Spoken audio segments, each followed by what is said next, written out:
გამარჯობა, მე ვარ მწერალი ტორე სამოსი, ვიმყოფები ჩემს საყვარელ წიგნის მაღაზიაში Santa Esperanza-ში და ვაპირებ გესაუბროთ ჩემთვის ძალიან მნიშვნელოვან სამ წიგნზე. არ ვიქნები ორიგინალური და პირველი წიგნი იქნება Santa Esperanza. ბევრი რაღაცის გამო მიყვარს Santa Esperanza. ერთ-ერთი პირველი არის ის, რომ როდესაც ბევრი წლის წინ პირველად წავიკითხე და შარშან იყო ამ წიგნის 20 წლის იუბილე და ეს არის საიუბილეო გამოცემა, რომელიც ჯერ კიდევ ხელმისაწვდომია და არის მაღაზიებში. როდესაც 20 წლის წინ წავიკითხე პირველად, აღმოვაჩინე, მქონდა განცდა, რომ მე აღმოვაჩინე ჩემთვის საოცნებო საქართველო. ფორმითაც საინტერესო წიგნია. ეს არის ჩანთა სავსე რვეულებით, ეს რვეულები არის ზუსტად იმდენი, რამდენი კარტიც ბანკოს ქაღალდიც გვხდება ბანკოს დასტაში, ვინც წაიკითხავს ამ წიგნს მიხვდება ამას რატო აქვს ძალიან დიდი მნიშვნელობა და როგორც ნებისმიერი თამაში, აქაც თანმიმდევრობა შეგიძლია შენი დაალაგო და არაფერი მე ისე არ მიყვარს ლიტერატურაში როგორც თამაში. როცა ეს არ არის სერიოზული და როცა ეს იღებს თამაშის ფორმას და ეს წიგნი თავისი ფორმითაც და შინაარსითაც არის გათამაშება მკითხველთან.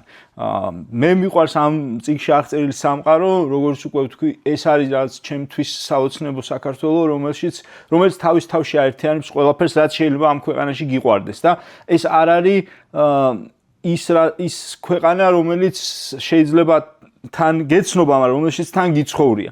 ეს არის რაღაცნაირი სწრაფვა, რომ ესეთიც შეიძლება იყოს ეს ქვეყანა. შეიძლება ჩვენი ისტორია აბსოლუტურად სხვანაირად განვითარდა და სხვა რეალობა ჩამოგვიყალიბა, მაგრამ შეიძლება რომ ესეთიც ყოფილიყო და შეიძლება რომ ესეთიც ოდესმე იყოს თავისი მრავალფეროვნებით, კულტურული მრავალფეროვნებით, ისტორიული მრავალფეროვნებით და რაც მთავარია დამოკიდებულებით ადამიანების მიმართ.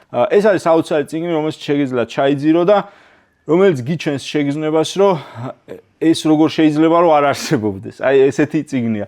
რაღაცნაირად პირველად მახსოვს ჩემი ემოცია, როდესაც ვკითხულობდი, იმდენად ჩაუვარდი შიგნით და იმდენად ჩაუყვინთე, რომ კი ვიცოდი, რომ ეს წერილის გამოგონება იყო, მაგრამ მომიტკინაღამ დავჯექი და ძებნა დაუწყე ამ კუნძულს რეალურ რუკაზე, იმიტომ რომ აი უსამართლობის განცდა გაქვს, როგორ შეიძლება ესეთი ლამაზი ქვეყანა და ესეთი მაგარი ხალხი არ არსებობდეს და იყოს გამონაგონი და სინამდვილეში ეს ამ გამონაგონს აქ დიდი ძალა თუ დაიჯერებ და თუ ამ ტრაექტორით ივლი და მე მაგალითად ეგეთი სურვილი მაქვს, რომ ოდესმე ეს ქვეყანა დაემსგავსოს რეალურად იმას, რაც აკამურჩილაძემ ამ წიგნში დაწერა. ეს არის პირველი წიგნი, რომელზეც მინდოდა რომ მელაპარაკა. ეხლა მეორე წიგნი. მეორე წიგნიც არის ძალიან მნიშვნელოვანი, რომელიც სულ რაღაც 2-3 წლის წინ გამოიცა, ნებადართული ჯადოქრობა ირაკლი მეტრეველის წიგნი, რომელიც იყო ჩემთვის აბსოლუტურად აღმოჩენა. დიდი ხანია მე რომანით ესე არ მისიამოვნია. ეს არის ტექსტი, რომელიც რაღაცნაირად შეიძლება ეხმიანებოდეს კიდეც ჩვენ ყოფას იმას, რაშიც თანამედროვე კაცობრიობა იხარშება დღეს. ეს არის ერთგვარად ცვლილებების შედეგად წარმოშობილი არაორდინალური დიქტატურები.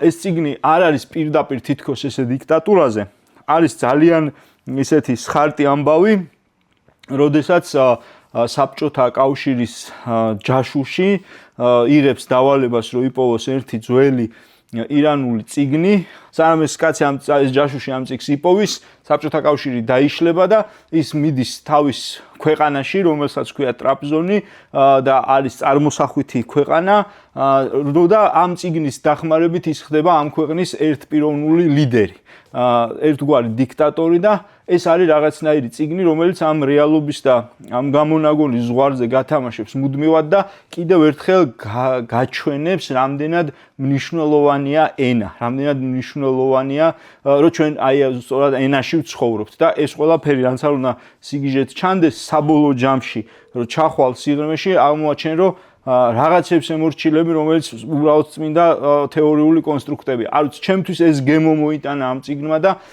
კიდევ ერთხელ დამაფიქრა, როგორია ჩვენ გარშემო რეალობა, რომელიც ჩამოყალიბდა ესე უცნაურად და თვალს და ხელს შუა და რაღაცა თავის წესებით გვათამაშებს. მესამე წიგნი არ არის ლიტერატურული, არის ეგეთი წიგნი, რომელსაც ქვია პირველად იყო რატომ, საიმონ სინეკის ტექსტი. მართალია ეს წიგნი არის ბიზნეს ლიტერატურა და განხილული მაგალითები გვიყვება ბრენდების შესახებ, ბრენდის შენების შესახებ. მაგრამ მე ვიტყოდი, რომ ეს არის ძალიან მნიშვნელოვანი სხვა თვალსაზრისითაც და სხვანაირადაც ეს კითხვა შეიძლება შენ თავს ადამიანმა დაუსვა ცხოვრებისეულადაც, რატომ ვაკეთებ იმას, რასაც ვაკეთებ და ძალიან ხშირად ადამიანები ამ ცხოვრების ორომტრიალში ვიკარგებით ხოლმე და გვავიწყდება მთავარი მიზეზი რაღაცას რატო ვაკეთებ და ამ კითხვის რაკურსში ძალიან მნიშვნელოვანი არის კიდე მოვლენები, რომელიც ჩვენ გარშემო ხდება და იმაზე დაფიქრება, რომ ქვეყანასაც შეიძლება ქონდეს თავისი რატო. და აი ის რატო იწვევს ჩვენში მაგალითად იმ აღშფოთებას თქვათ ევროკავშირისკენ სვლა როცა დგება კითხვის ნიშნის ქვეშ, აი რატო გვედება ესე გულზე შეიძლება ამ თვალსაზრისითაც დაგანახოს სამყარო და ამ თვალსაზრისითაც შეგახედოს მოვლენებზე, რომ იქნებ ეს ჩვენ ძალიან ძირეულ რატომს ურტყავს.